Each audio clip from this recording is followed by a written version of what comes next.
What's going on, guys? This is Brandon, or Steel Cogs, and this is more Battlefield 4 gameplay using the MG4 light machine gun, otherwise known as, well, a lot of stuff, but this machine gun is really good.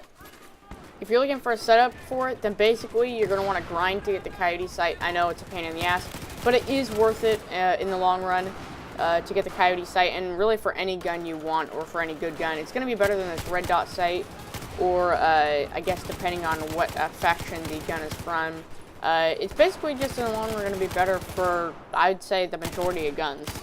As far as other attachments go, there's going to be either the stubby or potato grip. Stubby and potato grip, if you don't know, do literally the exact same thing. So you can use either one, whichever one you unlock first. And I think you get the stubby grip at like 50 kills or something like that. And then you can get the other one from a battle pack or something, just like the Coyote sight or the Cobra sight. But also the heavy barrel. Heavy barrel is, in this game, not as good as it was in Battlefield 3. But it also is compatible with machine guns now, and I think just about any other gun too as well. I know you can use it on pistols and whatnot. Actually, maybe not snipers and shotguns, but basically it is a barrel attachment that makes your accuracy, it increases your accuracy, and for machine guns this is great, especially for this machine gun, since it does already have, it has a stock 800 RPM, so you want to have that higher accuracy so you can fire longer shots downrange rather than just close to medium.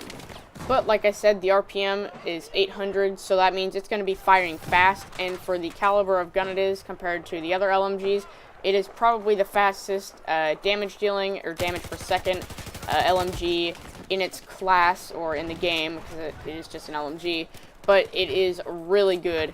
So you should try it out. Like I said, you're going to need to grind for the Cobra sight and some of the other stuff. But this is still a gun I go back to.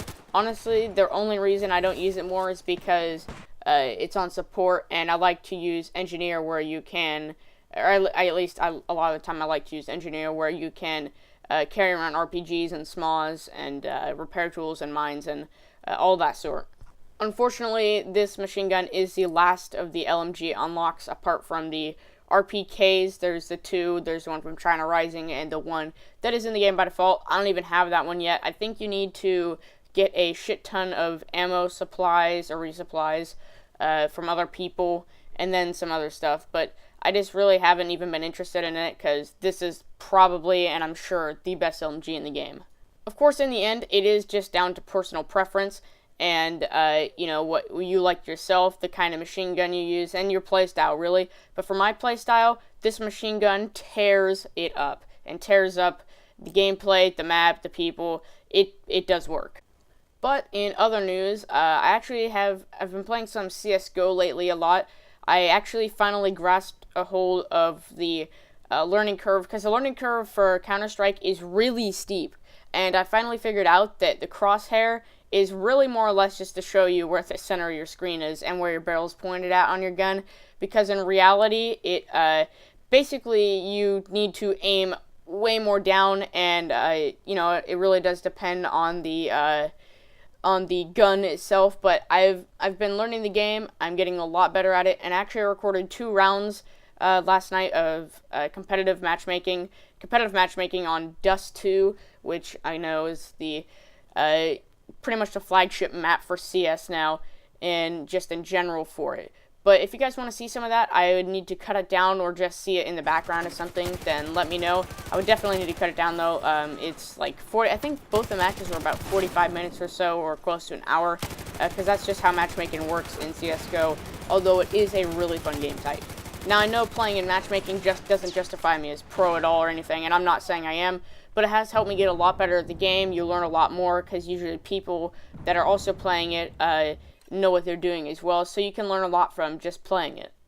Also, I had to mute the audio, or at least some of it, in this again, unfortunately. This was actually because Shadowplay, and I was watching something on my other monitor. But yeah, so basically if I use Shadowplay, there's probably going to be some audio muted, or a good chance of it. I set up DxTory now to where I can basically record with multiple audio tracks and whatnot, so I can cut stuff out. But yeah, that is basically it. If you guys did like this video, then make sure to leave a like and a comment. And if you do like to see stuff like this and you aren't already, then make sure to subscribe. Peace.